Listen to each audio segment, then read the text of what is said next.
అనగనగా ఓ అడవిలో పెద్ద చెరువు, దాని మధ్యలో ఓ దీవి ఉండేది.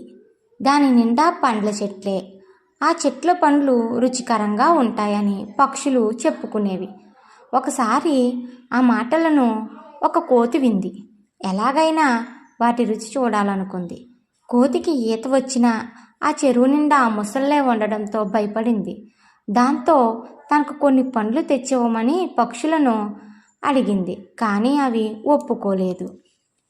కోతి మాత్రం ఆ పండ్లు రుచి చూడాల్సిందేనని అనుకుంది. కాస్త ఆలోచించిన తరువాత దానికో ఉపాయం తట్టింది.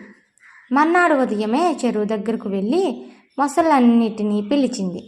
అప్పుడు కోతి, నా ప్రియమైన ముసల్లారా, నేను మృగరాజు కొలువులో ఉంటాను.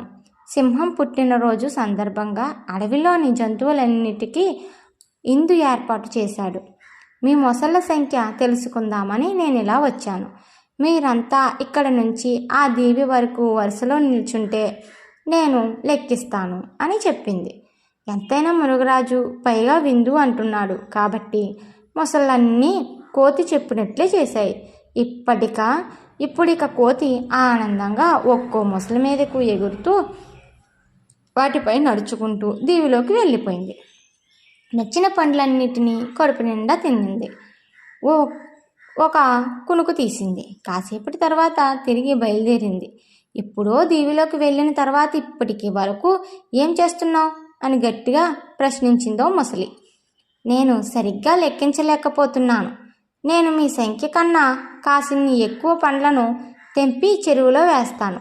మీరు వాటిని నాతో పాటు ఒడ్డును చేర్చండి. నేను వాటిని మృగరాజుకు చూపిస్తాను. అప్పుడిక ఏ సమస్య ఉండదు, సరేనా అంటుంది కోతి. అలాగే అని ముసళ్ళన్నీ దాని మాట వింటాయి. దాని మాటలు నమ్మిన ముసళ్ళన్నీ అలాగే చేస్తూ ఉన్నాయి. దీవిలో చెట్టు మీద కనీసం ఒక్క కాయ కూడా మిగలలేదు. తాను కోసిచ్చిన పండ్లన్నిటినీ కోతి తన మిత్రులకు పంచిపెట్టేసింది. విషయం తెలుసుకున్న పక్షులు ఆ కోతి అడిగినప్పుడే దానికి కొన్ని పండ్లు తెచ్చి ఇస్తే సరిపోయేది, ఇకపై అలాగే చేద్దాం అని ఒక నిర్ణయానికి వచ్చి అవి కోతితో ఓ ఒప్పందానికి చేసుకున్నాయి. అప్పటి నుంచి కోతి హాయిగా దీవిలోని పండ్లన్నీ తినసాగింది.